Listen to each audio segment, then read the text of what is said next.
Fala galera, beleza? Eu sou Eduarda Toledo e bora dar início à segunda série do Todos por Um. E aí, gente, como vocês estão? Nós estamos muito felizes com todo o feedback e repercussão da primeira série. Em nome de toda a equipe, nosso muito obrigado.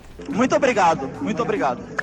Vocês lembram que no último episódio eu falei que teriam algumas novidades? Então, essa é uma delas. O Todos por Um continua, mas agora com um novo tema. O segundo mais votado por vocês lá na enquete, Vivendo Seu Chamado. O esquema continua o mesmo de antes. 4 vídeos, 4 convidados diferentes e muito conteúdo para impulsionar vocês ao ID. E hoje, para falar comigo sobre esse assunto que mexe tanto com jovens, vai estar comigo ele, bacharel em administração, trabalha com jovens desde 2004, casado com a Silvia, pai do Samuel, líder do UAU, Enéas Trindade. Bem-vindo, Enéas! Oi, Duda! Oi, pessoal! É um prazer estar com vocês aí em mais uma dessa série, Vivendo Seu Chamado. Importantíssimo esse tema aí para todos os jovens e para todas as pessoas que recebem o chamado de Cristo. Nesse primeiro episódio, a gente vai falar sobre as etapas que fazem parte do processo de convocação do Senhor nas nossas vidas. Sim, todos nós fomos chamados, mas será que fazemos parte do grupo dos escolhidos? Neia, esse versículo é bem famoso, né? Muitos foram chamados, poucos foram escolhidos, aí o pessoal ouvindo pode achar que Deus tem um grupinho dos favoritos, mas calma que não é bem assim. O Senhor enviou um convite a todos que têm a oportunidade de ouvir o Evangelho. Aqueles que aceitam ele, com seus termos e condições, já fazem parte do grupo dos escolhidos.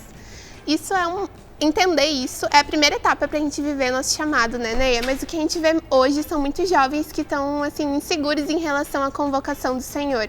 Uma coisa que, se levada em consideração, pode causar um atraso ou até mesmo não cumprimento dos planos que Deus tem para a vida deles. O que você diria para alguém que hoje, assim, está meio inseguro, não sabendo muito bem se faz parte da lista dos convidados? Na verdade, essa promessa, para sabermos que fomos chamados, essa promessa ela já começa lá com Abraão.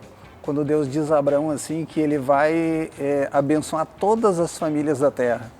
Abraão nem imagina o que seria isso aí, mas nesse momento Abraão ele é o pai das nações, né? E de Abraão vem o povo de Israel, vem Davi, vem Jesus, e aí Jesus abre o leque para todas as pessoas, né? Então todos nós somos chamados. Tem um versículo que fala em 2 Pedro 1:10, que diz assim, portanto, irmãos, empenhem-se ainda mais para consolidar o chamado e a eleição de vocês, pois se agirem dessa forma, jamais tropeçarão.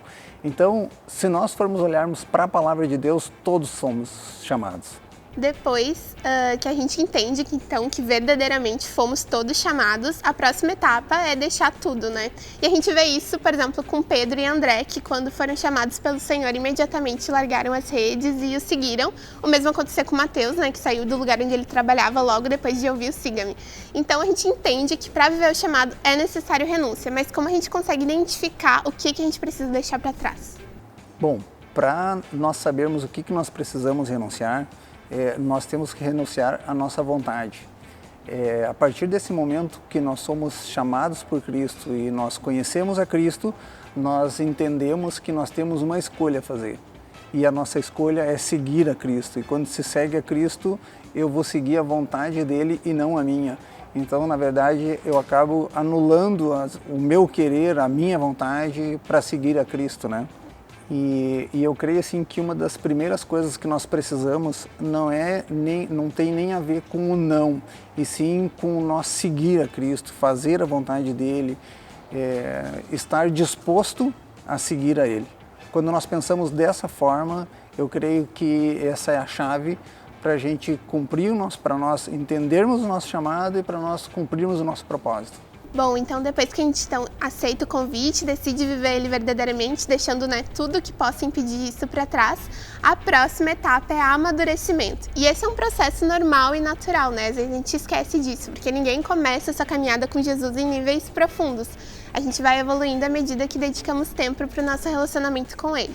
Qual a importância de nós entendermos cada etapa e aproveitarmos elas sem querer pular algum degrau ou estagnar em algum? Partindo desse ponto, se nós entendemos qual que é o nosso chamado e o nosso propósito, e nós formos dirigidos pelo Espírito Santo, o Espírito Santo ele vai nos guiar em todos os caminhos. Então eu creio que não tem como nós pularmos etapa quando nós estamos dentro da vontade de Deus. Nós entendemos o chamado de Deus, nós sabemos do nosso propósito e nós temos o Espírito Santo dentro de nós, nos guiando e nos mostrando o que devemos fazer. Eu creio que nós não vamos pular etapa. Eu creio que quando nós pulamos algumas etapas é quando nós deixamos que o Espírito Santo guie a nossa vida. Aí nós queremos pular alguma etapa da nossa vida e isso vai fazer falta lá no final para nós. Porque todas as etapas são importantes, né? E tem uma palavra que diz que sem santificação ninguém verá o Senhor. Então acho que essa é o caminho para nós realmente não pularmos nenhuma etapa, né? Quando somos guiados e dirigidos pelo Espírito Santo. E esse processo de amadurecimento, ele nos leva para uma nova etapa que, como tu disse, né, em questão da santificação, que é revelar Jesus através da nossa vida, né? Todo o tempo que nós dedicamos em conhecer o Senhor deve produzir frutos em nós que revelem Ele a todo tempo, seja a nossa forma de falar, de agir, de reagir naquilo que a gente consome. Em uma passagem, João fala para os fariseus e saduceus produzirem frutos dignos de arrependimento. Dois grupos que conheciam a palavra, né, conheciam a lei, achavam que estavam cumprindo super bem, cada um do seu jeito, mas que na verdade a palavra de João mostra como eles não estavam de acordo com a vontade de Deus. O que são esses frutos de arrependimento? Os frutos de arrependimento, eles são algumas atitudes que mostram quando nós abandonamos nossos pecados.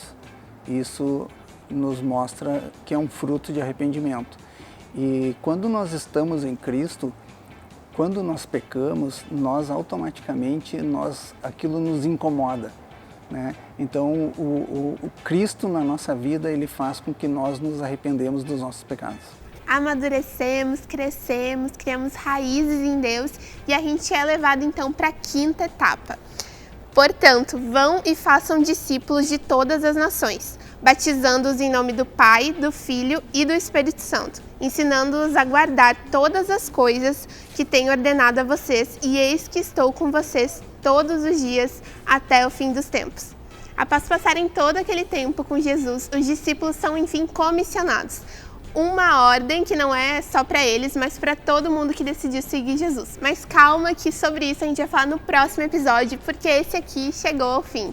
Gente, muito obrigada por vocês terem nos acompanhado até agora. Se você estiver assistindo esse vídeo pelo YouTube, aproveita agora para se inscrever no canal da tá bom?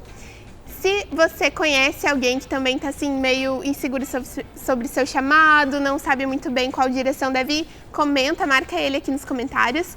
Neia, muito obrigado por tempo que tu passou com a gente, por todo ensinamento que tu deu para nós. Se despede aí da galera. Obrigado, Duda, pela oportunidade. Obrigado, Alexandre, todo o pessoal. Foi um prazer estar aqui com vocês. E um abraço aí. Bora! Muito obrigada por tu ter topado esse convite. Gente, siga nas redes sociais, vai estar aqui embaixo. Até o próximo vídeo e tchau!